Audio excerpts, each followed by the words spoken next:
Time. It's what we have. 24 hours in a single day. 1,440 minutes. 86,400 seconds. Time to wake, to clean, to eat. Time for work, social media, and more work. Time to learn, to play, to strategize, to romanticize. Oh, and then there's sleep. Do we ever take the time to reflect? So much time in a single day.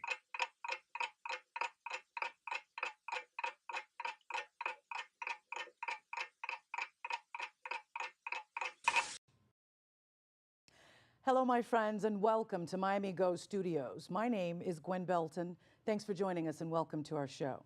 A Day With reflects on the many things that we live with and how it affects us. Today, we look into autism. Autism has many faces and affects many in our community, each autistic person in the spectrum, each with varying levels of everyday challenges. Did you know? Autism affects 1 in 68 children and 1 in 42 boys. Autism is one of the fastest growing developmental disorders in the U.S. Boys are nearly 5 times more likely than girls to have autism. There is no medical detection or cure for autism. Today, we have with us Lourdes and Tom de Dios. Welcome. Thank you so much for joining us. Tell us about your family. My name's Lourdes, this is Tom, and we have 2 boys. We have Tommy, who's 20 years old. He's the one that has autism, and we have Michael, who is 12 years old. When did you discover that your son had autism? We discovered that there was something not right when he was growing up. Like when he was a baby, he wasn't reaching his milestones the way a normal contact, child would. communication, didn't reach all of the milestones that typical kids his age should have reached. That had to be alarming for you. It really was alarming. So we took him to, for early intervention as soon as he was about 2 years old, and he was starting with therapy. They still didn't diagnose him with autism. He was diagnosed with developmental disorder. Still he had a lot of challenges with communicating and just, making friends, and he would have a lot of tantrums when he was little. Certain sounds would bother him. He'd had fears of typical things that people do, like loud noises, going upstairs, hallways and stuff like that. So, we always, when he was around 2, we knew that there was something not right. He was getting therapy.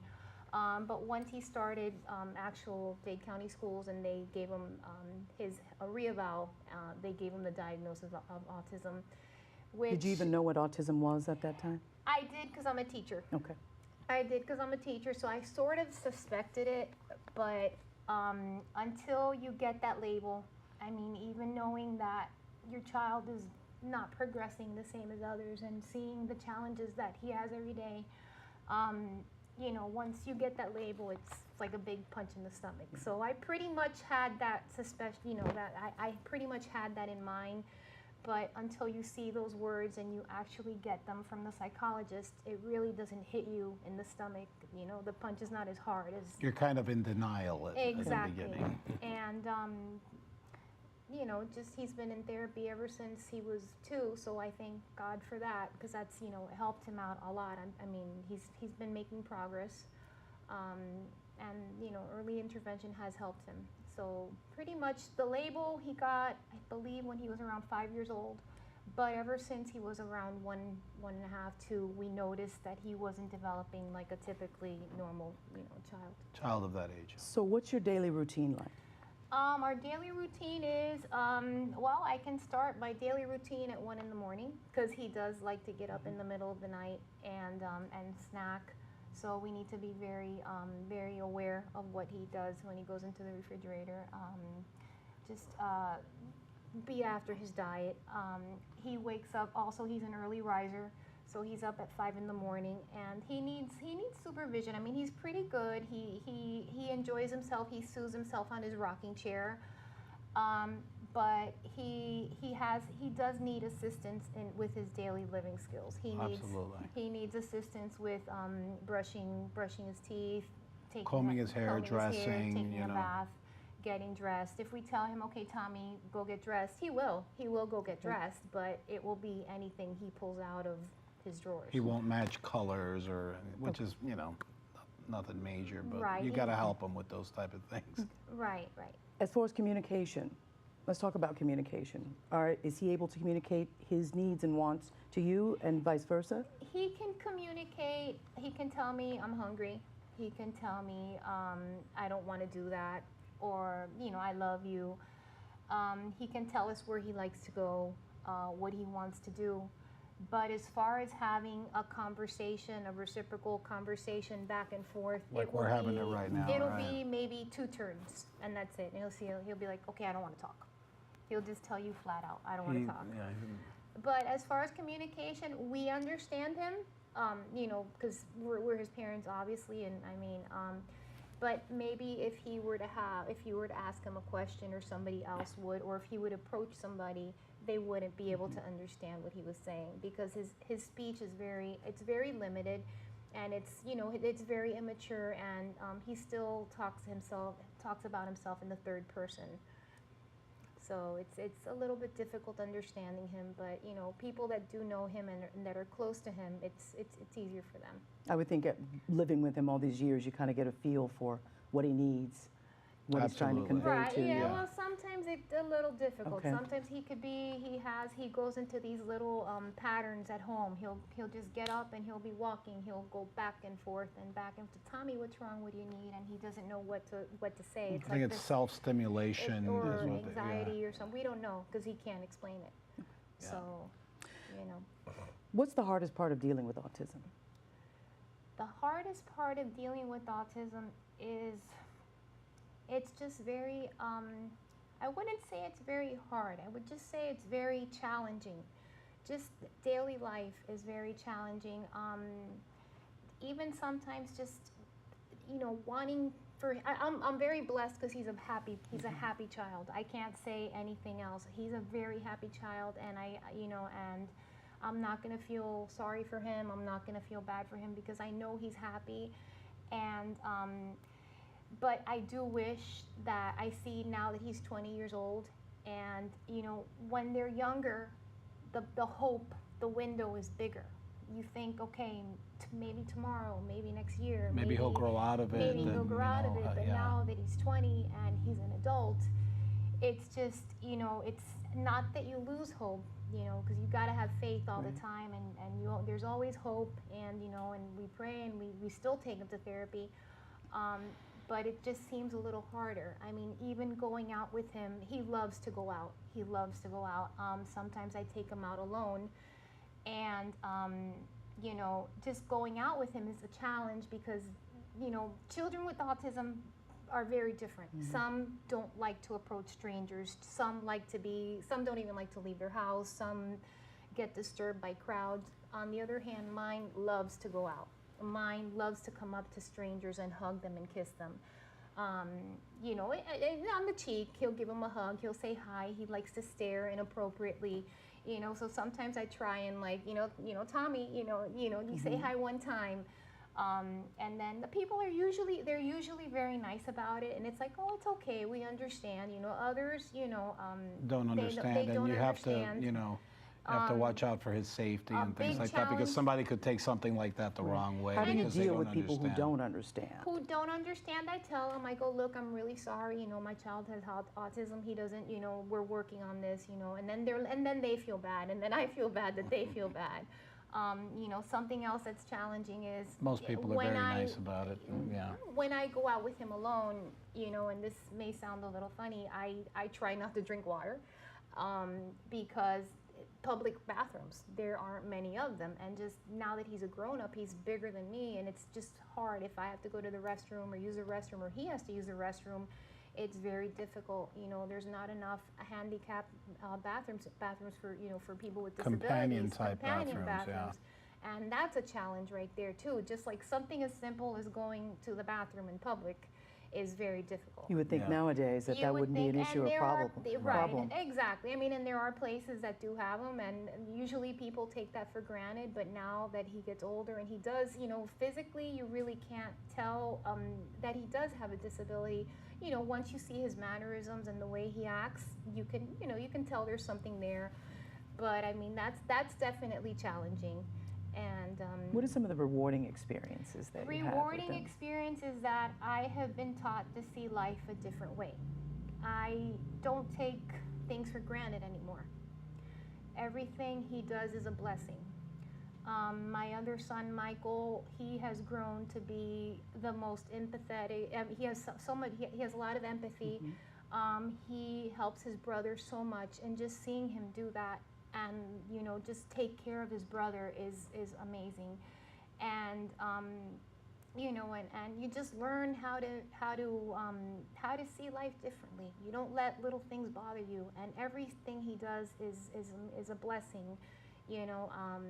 What are your fears for as far as his future is concerned? Well, my fear for his future is that once he turns 22, he will be out of the Dade County program. So we're looking into places now, facilities, day facilities that you know he would be able to fit in. Are there many?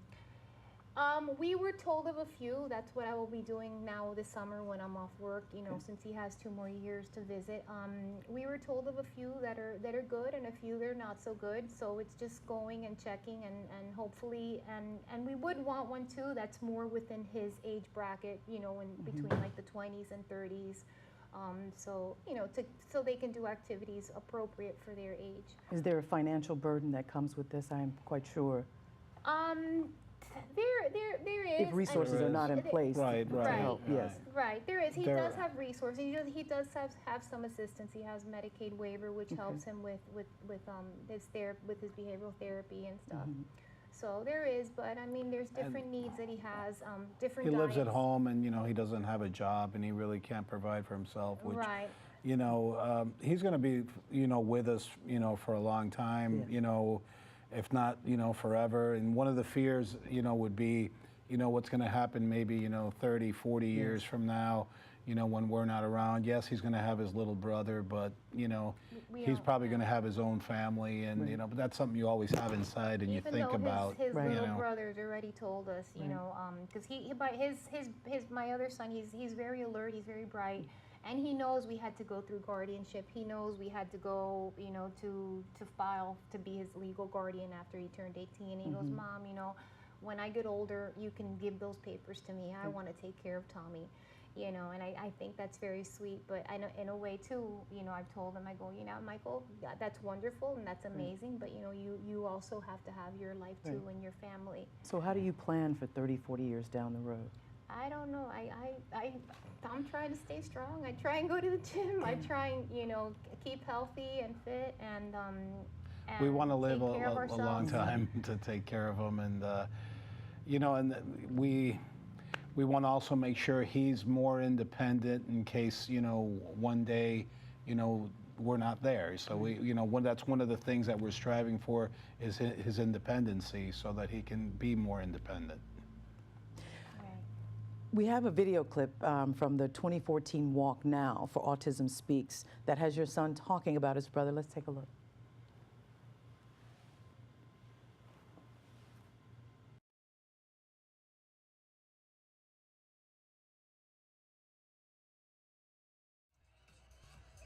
Hi everyone. I have a brother named Tom with a disability called autism, which makes my life different from other people. Even though he's already 18 years old, sometimes I feel like the big brother. He has difficulty verbally communicating and socializing with others. I often have to help him with his homework and picking out clothes for him to wear. When we go out to the store, I help my mom keep an eye on him and avoid him from getting into trouble. What I mean by him getting into trouble is that he has poor social skills and often approaches strangers to say hi. He'll sometimes touch them and not keep personal space. Tommy also talks in third person. Instead of saying I or me, he refers to himself as Tommy. Tommy often repeats the same things over and over again and doesn't like to talk about things that don't interest him. Sometimes I think that life isn't fair for my brother because he doesn't get to do things teenagers get to do. For example, some teenagers can drive to and go to the mall. My brother has to be driven to therapy instead. My brother's behavior can be very strange at times. He may get frightened in escalators and elevators and will yell out loud in public. He's mainly interested into rescue vehicles, riding his bike with us, and he has a special love for magazines and books. Even though my brother's always unique, totally interesting, and sometimes mysterious, I just wish that he and others with autism can get better. Tommy's also very happy, but I can't help wishing that he can get better so that he can experience life the way that he deserves. I also wish that Tommy can get better so that I can be the little brother and that he can be the big brother. So please join us on our expedition to find a cure for autism. Thank you so much, Michael, for those beautiful words. And now we have for the national anthem, our very own Daniel Vega, that's been doing it for years. Acompañándonos una vez más para hacer este national anthem, aquí está con nosotros, Daniel Vega. Hi Daniel, how are you? Here you go, the mic is yours. I pledge allegiance to the flag of the United States of America and to the republic for which it stands, one nation, under God, indivisible, with liberty and justice for all.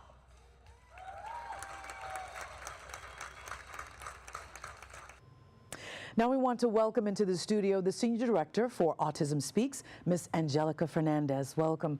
Thank you so much for joining us today. Tell us about Autism Speaks.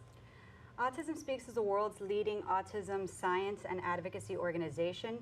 We use all of our donations to help fund research into the causes and treatments for autism, turning all that science into useful information for our families to know what to do from early diagnosis through transitioning into adulthood, and finally, what are their options into adulthood, like assisted living or job opportunities.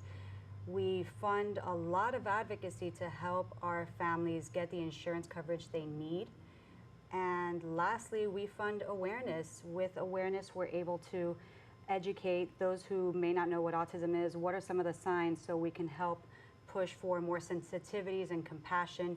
One of the biggest awareness efforts that we have is Light It Up Blue, where we use April, which is Autism Awareness Month, as our biggest launch of the year to increase awareness, get everyone excited. You'll be noticing a lot of blue buildings throughout this month, or people wearing blue.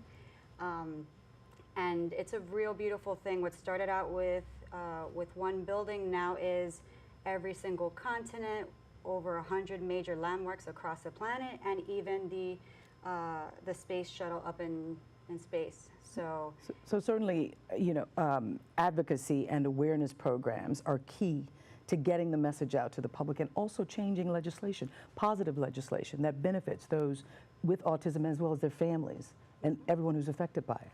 Absolutely. Because of all of our families voicing their needs and concerns and signing all those petitions at our events, we've been able to lobby our congressman to pass the ABLE Act here in Florida. So now all 50 states have the ABLE Act. So it's a matter of just pushing it through and parents have other options when it comes to their adults with autism, and what do they do with their finances. And I love your blue jacket, and you just talked about Light It Up Blue. Why don't we just take a look at last year's Light It Up Blue? Absolutely.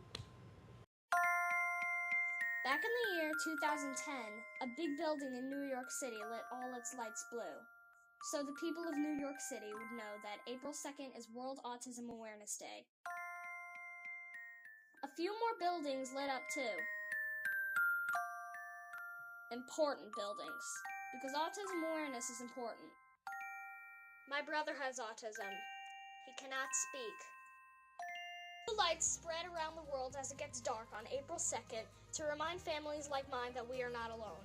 70 million people around the world are on the spectrum, and Autism Speaks is our voice.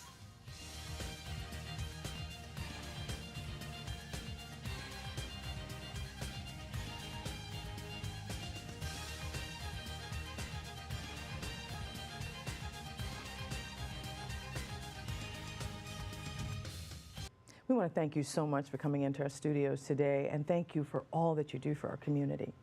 No, thank you so much for having me today, Ms. Belton. It is truly an honor, and anything that we can do to increase awareness for autism and support of our community, we're here to help.